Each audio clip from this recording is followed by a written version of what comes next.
I think the first round was really close. In fact, I probably lost the first round.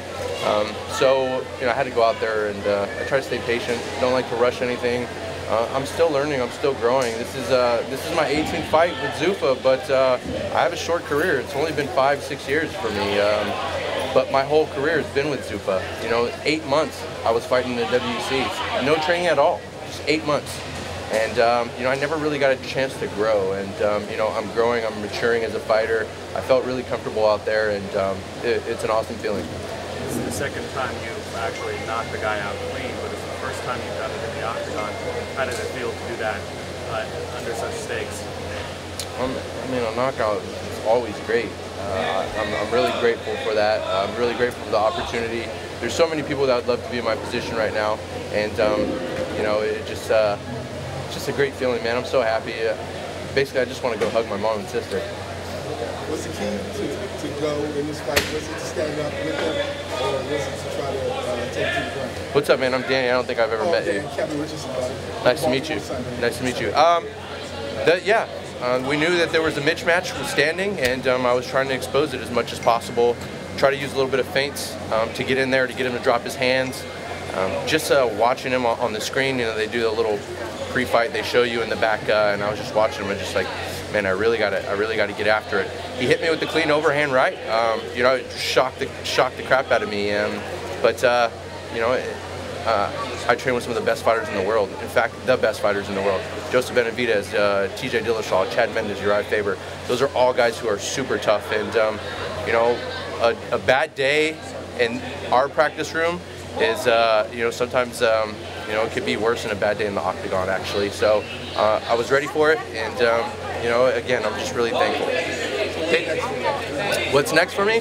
I'm actually going to go hang out with my mom and sister. We're going to go to DC, and then Monday we're going to see the aquarium here in Baltimore. So Baltimore's a wonderful city. I haven't had the opportunity to explore it. So Monday. In fact, tomorrow I'm going to have breakfast at Shirley's. So, we went there. I had to have 2 eggs and an avocado because I was cutting weight. But the stuffed French toast looks amazing. I'm gluten-free, but I'm going to splurge tomorrow. Did you make any specific changes between rounds 1 and 2 that allowed you to get that knockout? I just really needed to press forward, close the distance. Bang and Buckles came in there and told me, it's the same right hand. Buckles basically told me, he's like, I just need you to drop that right hand on him twice, 3 times, 1 in every round, and we're gonna win. You're gonna KO him. And that's what he said. Can you walk me through that specific sequence of the knockout? What did you see there? Well, basically, I saw he was banging on my feints. He's dropping his hands a little bit, so I feinted a little bit, threw the jab out there, slightly, not a really long jab, just kind of to get him move his head a little bit because he was ducking his head, and then came right over the top. Did you have any thoughts of punching him once again when he was on the ground there? Yeah, I was going for the finish, but his eyes were rolled up in the back of his head, and I don't want to be responsible for anyone's permanent damage. And if I would have dropped the right hand on him, there's chances are that would have been a really serious concussion. So I just kind of pulled back a little bit. Can you talk a little bit why you were so emotional after the fight? Man, it's my 10th fight. 18 fights with Zuffa. It's been a wild ride. My last fight was very disappointing. I was so close. Just a bunch of times I've been really close in my career to breaking out. My last 2 losses were against Michael Johnson. The first round I was winning. It could have been a 10-8. The fight with Barbosa, the first round I was winning 10-8. I get both those finishes in those fights, and I'm right there for a title fight. It's just it's just verification that I'm one of the best in the world, and it's emotional because I kind of underestimate myself sometimes, and I doubt myself a lot. But that's all changing now. I feel comfortable out there, and it's ready to move forward. I'm ready for those big fights. Can you talk about your last camp? As him as a head coach, yeah. Is it my last camp with Bang? No. I'm going to try to work with him as much as possible. He's one of the best coaches I've ever had in my life, and I've been an athlete for 20 years, wrestling for 14, fighting for 16. So, you know, I have a lot of love and a lot of respect for him and his family, so I'm going to try to work with him as much as possible. You see a huge improvement in my stand-up, and now I'm putting people away, so, you know, I mean, stay with what works. Is that not going to happen if it's not Brenneman, you think? Well, the power's been there. The power's been there. It's always been there. But you know, I mean, definitely he's responsible for that for sure. Yeah. Can you talk about the reception in Baltimore and just the event tonight, how everything's gone for you? Yeah, I don't think I got a really good reception when I walked out to the cage. Yesterday at the weigh-ins with the tuxedo, I got a better reception. So, but generally, I always get a good reception with the tuxedo. You know, I know Charlie's kind of close from around here, so it was expected. Wasn't too bad. You know, it wasn't too bad. Thoughts on the crowd and the atmosphere and everything? Oh man, it's just jumping out there. You know, usually when you fight early in the card, there's no one there. And the arena, when I looked up, there were so many people here. Baltimore's a wonderful city to have fights in. You know, I wouldn't mind coming back again. When people show up that early for the undercard, then you know there's going to be a packed house. In fact, I don't even have a ticket to go watch the fight because it's sold out, I believe. So if you have a ticket, you know, hook me up. I'll deal. Thanks, man. Can you elaborate on why Bang has been so influential in your career and also for Team Alpha Male in general?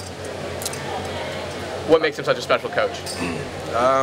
You know, I think he cares a lot, and he's really detailed, and he doesn't want to see. He's been through the sport, so when you have coaches that's been through it, you know, the ups and downs of the sport, then you know, they tend to care a little bit more, and I think he does care a lot, and you know, we're very fortunate to have him. Sucks that he's leaving, but it's not going to stop.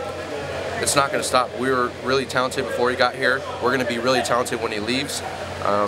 So that's that, man. We're just a good team, and I think the bond that we have within each other, we're brothers, you know, that makes us so dangerous. That makes us so good because we care, and in that room, we get after it. We get after it, and then we go have, you know, then we have breakfast afterwards. So it's a great experience. These guys will be with me for the rest of my life. I have so much love for them. It's just, you know, that in some cases I love some of them more than I love my own relatives.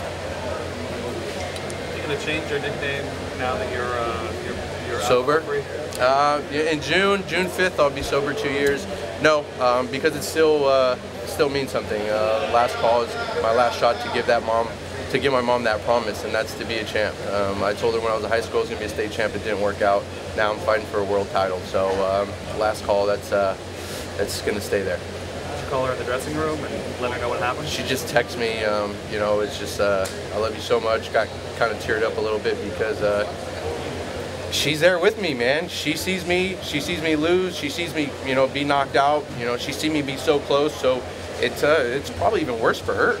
You know, being a mother, caring so much about her son, and not having control. When I'm out there, I have control. You know, I can move my head a little bit. Well, I heard she doesn't really watch the fight. She kind of watches it like this. So, and she has a couple beers, so I'm sure she's a little soft step up there. Do you think he should win Performance of the Night, or one of the guys to win Performance of the Night? You know, I'll leave it up to the UFC to decide. I think it was a good KO, but it followed up. I mean, I followed up with the Beal KO was amazing. You know, that kid flying knee. It's kind of hard to beat. Although Charlie Brenneman is a UFC vet, I'm over here campaigning for the bonus. You know, I'll leave it up to the UFC. I'm very happy. If I don't get the bonus, it's not a big deal. I got paid. I'm happy with my pay, and you know, it just pushes me one step up, and that's what I'm looking for. I'm looking to advance in my career.